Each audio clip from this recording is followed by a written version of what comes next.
Hello, good day. So, live for now and for the future.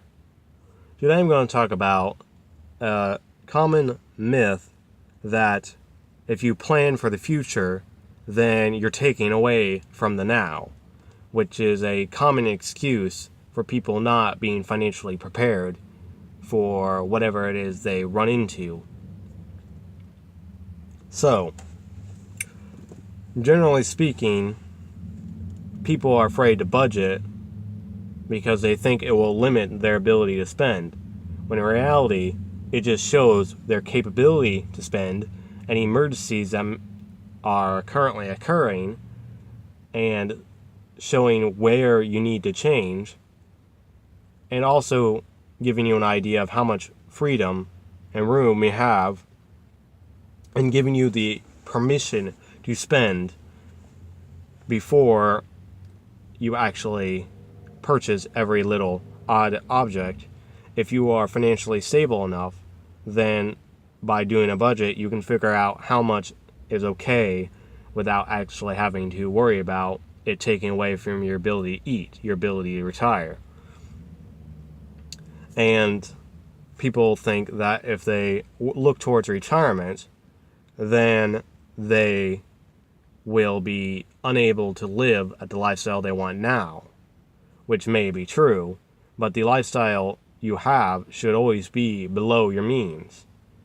And being stressed about making payments and falling into debt is not a lifestyle I consider pleasant in any way, compared to living below your means.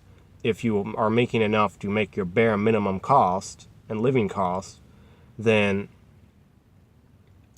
there is no reason to not put aside and plan for your money in all categories, including the fact that if you save and invest now, you will have more, not only long-term later, short-term, you will generally have more and more to live and give.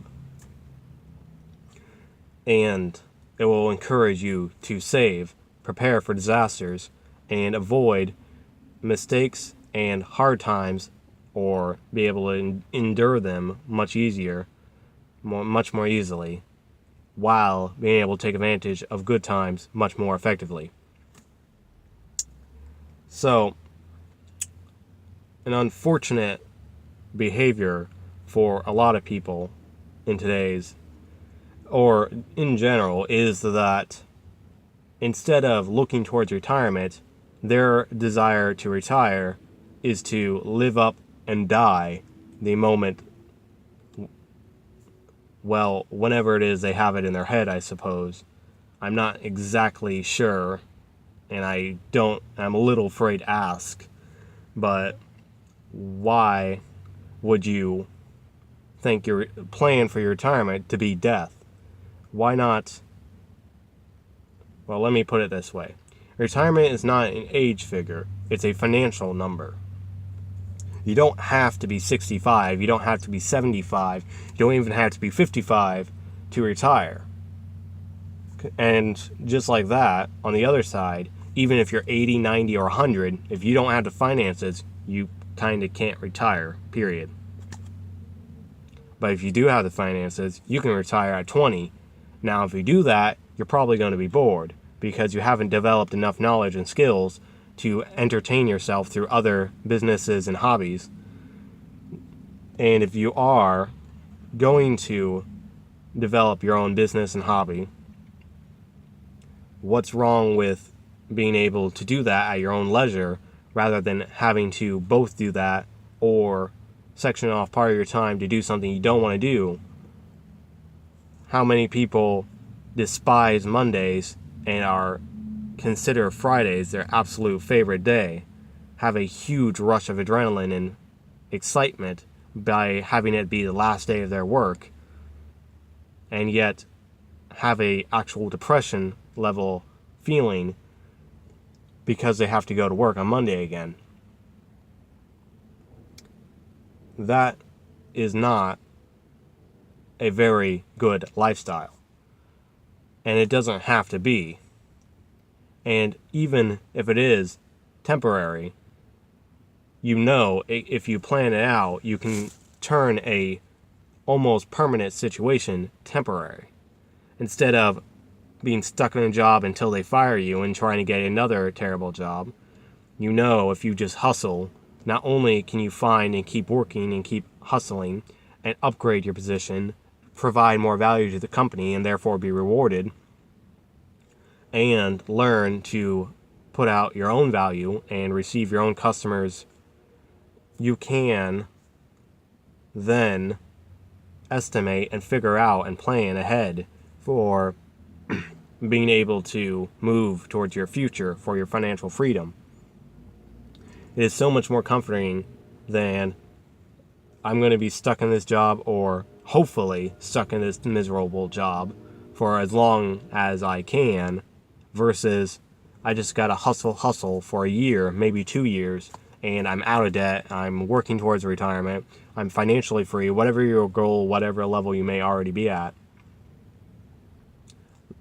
Working towards a goal and knowing any difficulties are temporary and can be solved, and any future difficulties will be minimized and rewards exponentially increased by investing, by compounding, by being safe and stable. And you don't have to live at nothing. If you have enough income to cover your bare minimum needs, you can then still have enough to enjoy yourself, but be able to decide whether a car payment of $500 a month for the entirety of your life is really worth the $5 million you're losing by passively investing that in mutual funds, and some good mutual funds.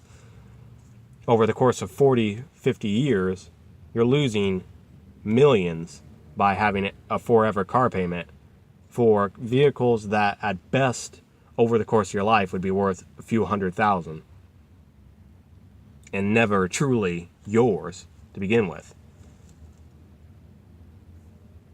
While on the other hand, by living at a lower level, or a level you can afford to live at and comfortably enjoy, you can know that later, by planning, by investing, by learning, you can live like no one else, or specifically live financially free and be able to outrageously give and outrageously live at a level you desire, for you have planned it out and have success and avoided and endured hardships.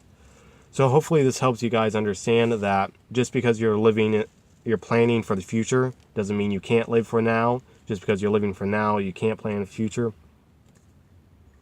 And that it doesn't have to be miserable now. It doesn't have to be miserable in the future.